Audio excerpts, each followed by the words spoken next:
Salut à tous et bienvenue pour cette nouvelle vidéo qui fait directement suite à celle sur l'histoire d'Assassin's Creed Origins que je vous mets en description. La dernière fois, je vous ai raconté l'histoire du Medjay Bayek de Siwa qui est le fondateur de la confrérie des assassins, de sa descente aux enfers jusqu'à l'accomplissement de sa vie. Aujourd'hui, je vais m'attaquer à un des deux DLC qui nous raconte la suite de sa vie après la création de la confrérie. Les deux DLC se nomment la colère de Pharaon et ceux qu'on ne voit pas. Dans cette vidéo, nous traiterons d'abord ceux qu'on ne voit pas. C'est parti. Mais avant, je remercie encore la chaîne Game Movie Land chez qui je prends tous les extraits, vraiment, ils régalent. Mais avant, parlons un peu de cette confrérie. Cette confrérie fraîchement créée durant les événements du jeu de base s'organise autour d'un mentor qui ici est Bayek et est composé de membres dont les grades vont d'apprenti à maître qui peuvent exercer différentes fonctions comme informateur par exemple. Pour cacher leurs activités, ceux qu'on ne voit pas se réunissent dans des bâtiments appelés bureaux où ils reçoivent des missions qu'ils donnent ensuite à leurs membres. Une organisation assez simple en somme mais très efficace, ainsi ceux qu'on ne voit pas peuvent exercer leur activité incognito et pourtant à la vue de tous. Une idée qui reviendra plus tard mais on en reparlera. Ce premier DLC nous ouvre les portes d'une toute nouvelle région d'Égypte qu'il n'était pas possible d'explorer dans le jeu de base, un endroit appelé le Sinaï, qui est une péninsule géographiquement située entre la mer Méditerranée et la mer Rouge. Cette extension s'ouvre quelques années après la fin des événements du jeu de base. Bayek est plus vieux, il a pris du galon et est devenu un homme respecté. Une courte cinématique d'introduction nous présente un homme aveugle qui conte la légende de Bayek en chanson. Notre héros se déplace avec la brume,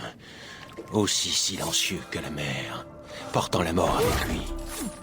Inconnu, invisible et toujours implacable.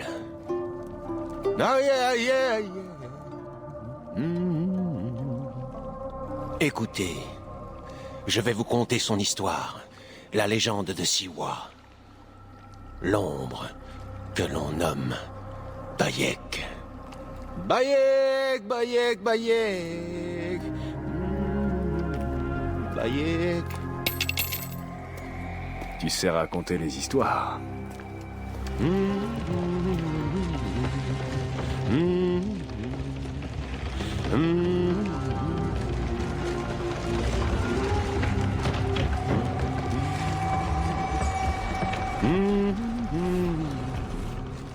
Une scène d'introduction qui te fait comprendre qu'une menace plane sur le Sinaï et que Bayek est le seul à pouvoir y venir à bout. Pour plus de contexte, Bayek se rend au Sinaï suite à la demande de son ami Taïra qui demande de l'aide à son mentor. Cette dernière l'accueille en compagnie d'un homme du nom de Gamilat, chef des rebelles de la région. Taïra explique à Bayek que la présence de plus en plus forte des Romains met en danger les habitants qui se font maltraiter et tuer. La mission est donc simple, il faut saper l'influence romaine dans le Sinaï en supprimant les commandants romains en poste dans la région. Et ceux qu'on ne voit pas pourront compter sur l'aide des rebelles de Gamilat et inversement. La première cible est un homme du nom de Tacito, un monstre qui n'hésite pas à tuer de pauvres ouvriers innocents pour qu'ils servent d'exemple à tous les autres, un acte d'une grande cruauté qui ne peut plus durer. Bayek s'infiltrera dans la carrière et mettra fin à la vie de Tacito sans mal. Et c'est dans sa White Room que Bayek apprendra qu'il faisait également partie de l'ordre des anciens, ce groupe dont il s'est juré de tuer tous les membres jusqu'au dernier. La deuxième cible est un homme du nom d'Ampelius, un administrateur qui vole toutes les marchandises qui passent par sa forteresse, tout le tout en demandant un lourd tribut aux habitants. Bayek n'aura aucun mal à le tuer lui aussi avant de retrouver Gamilat pour connaître le nom de sa dernière cible. La prochaine cible du mentor est un homme du nom de Ptamos, connu sous le nom du maçon, qui ordonne des pillages en tout genre dans les endroits qui semblent contenir des objets de valeur, et ce, même si ces endroits sont des temples et d'autres lieux sacrés. Pour le trouver, Bayek s'infiltrera dans une pyramide avant de découvrir qu'il n'était pas là. Dans la colère, Gamilat fera s'effondrer une partie du tombeau entraînant toute une séquence d'évasion de la pyramide accompagnée de parcours et d'énigmes. Une fois dehors, Bayek retrouvera la trace de Ptamos dans un port prêt à mettre les voiles, mais la mort le trouvera avant. Une fois ces trois cibles assassinées, Bayek entretient une discussion avec son ami Taïra qui lui fait part de ses doutes. Selon elle, la cause de Gamilat est juste, mais à quel prix? Beaucoup d'innocents en meurent et pour Gamilat, ces personnes ne sont que des martyrs dont le sacrifice pousse leur famille à les rejoindre. Mais la discussion sera interrompue lorsqu'un groupe de Romains en quête de vengeance cherchera à incendier le bureau de ceux qu'on ne voit pas. Dans la panique, Bayek sortira de là comme il pourra, mais se fera assommer et capturer avant de se faire crucifier par les soldats romains qui le tortureront. Mais malgré sa situation, c'est-à-dire nu et sans équipement, sur une croix en étant piqué, il gardera son calme et son charisme naturel pour lancer ceci. Les vautours vont bien manger aujourd'hui.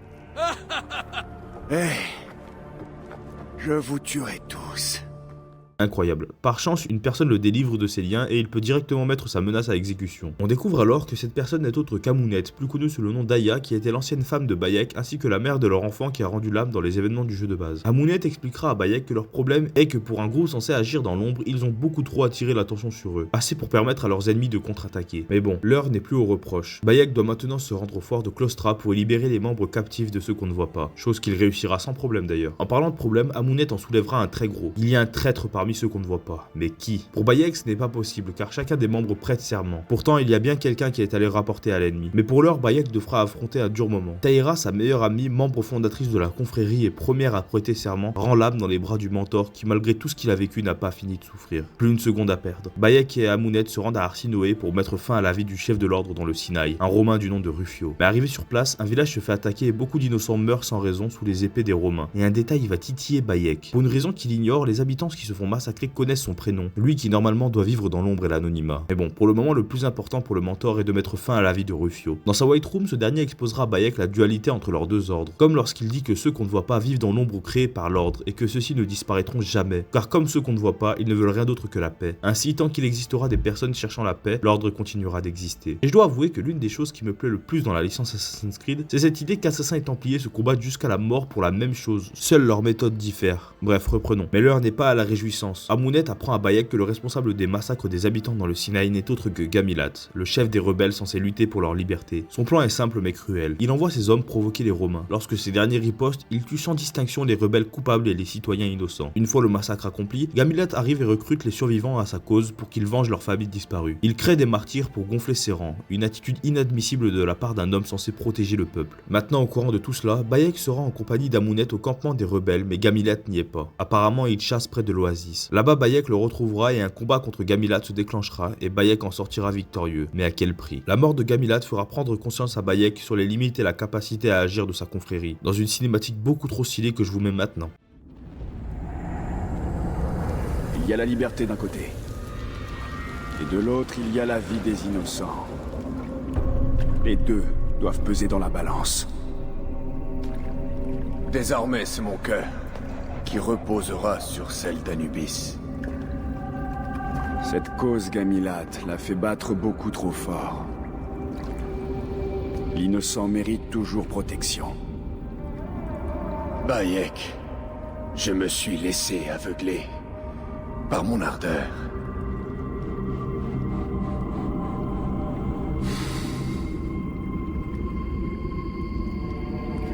Tu as bien agi, mon ami. J'accepte cette mort.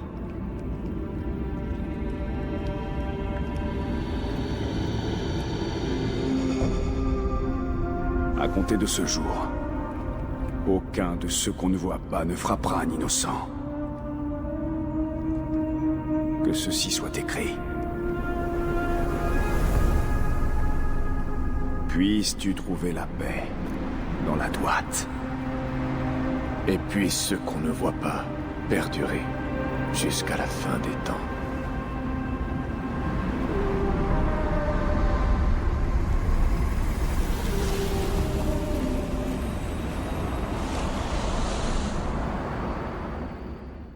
Gamilat est le premier à accepter sa mort. Lui qui ne voulait que le bien du peuple sait qu'il a franchi la ligne. Cette mort a permis à Bayek d'évoluer et de faire grandir avec lui la confrérie. La légende de Gamilat continuera d'être contée. Seules les bonnes parties survivront à l'oubli et il deviendra une légende du Sinaï grâce auquel les habitants pourront oublier l'existence de ceux qu'on ne voit pas. Dans une dernière cinématique, Bayek et Amunet expliquent aux membres de la confrérie que leur credo doit contenir et servir des préceptes que ces derniers pourront étudier. Et Bayek ajoutera que les membres de ceux qu'on ne voit pas répandront le credo dans le monde pour le rendre immortel. Par ces mots, les deux mentors complètent le credo des assassins en y instaurant 3 préceptes qui ne changeront jamais et qui seront un guide pour tous ceux voulant arpenter la voie de l'ombre. Ta lame ne versera pas le sang d'un innocent. Grâce à Gamilat, ils ont compris que si la vie des innocents n'est pas défendue, alors leur combat est inutile. Et la confrérie de ceux qu'on ne voit pas ne serait pas différente de ses ennemis, qui n'hésitent pas à sacrifier la vie pour servir leur projet. Montre-toi mais reste invisible. Lorsque ceux-ci ont manqué de vigilance et de discrétion, le pire est arrivé. L'ennemi a pu les trouver et des membres en ont souffert. La discrétion est la plus grande arme de la confrérie de ceux qu'on ne voit pas, car c'est en agissant dans l'ombre qu'ils peuvent servir la lumière. Tu ne mettras jamais la confrérie en danger. En tant que membre, il faut endosser la responsabilité en cas de trahison. Ce précepte prédomine sur tout le reste car il permet la sécurité et la survie du credo à travers les siècles. En acceptant le credo, tu en deviens son protecteur. Ainsi, si le jeu de base nous montrait comment la confrérie est née, cette extension aussi courte qu'intense nous montre de quelle manière elle est devenue la confrérie puissante et sage que l'on connaît. Et je fais un petit aparté pour dire que j'aime beaucoup la scène où Bayek et Amunet expriment leur force de conviction pour donner force et courage à leurs membres, avant de nous montrer des facettes plus faibles d'eux-mêmes enclins au doute et au remords, notamment Bayek qui demande avec un air triste s'ils ont bien agi. Cela Cela nous montre que malgré tout, pour des personnages de jeux vidéo issus de la pure fiction, il n'empêche qu'ils sont très humains. Derrière leur carapace de courage, de force et d'honneur, ce sont des personnages fragiles qui se questionnent sur le bien fondé de leurs actions. Et voilà, c'est tout pour l'histoire du premier DLC d'Assassin's Creed Origins intitulé Ceux qu'on ne voit pas. J'espère que la vidéo t'a plu, si c'est le cas n'hésite pas à t'abonner, à liker, à partager et à commenter ce que tu en penses. Tu peux également t'abonner à mes différents réseaux en description et rejoindre mon serveur Discord dédié à la chaîne où on peut discuter, jouer et plein de trucs. La vidéo sur la deuxième extension d'Assassin's Creed Origins arrive bientôt et sur ce je vous dis à la prochaine, ciao.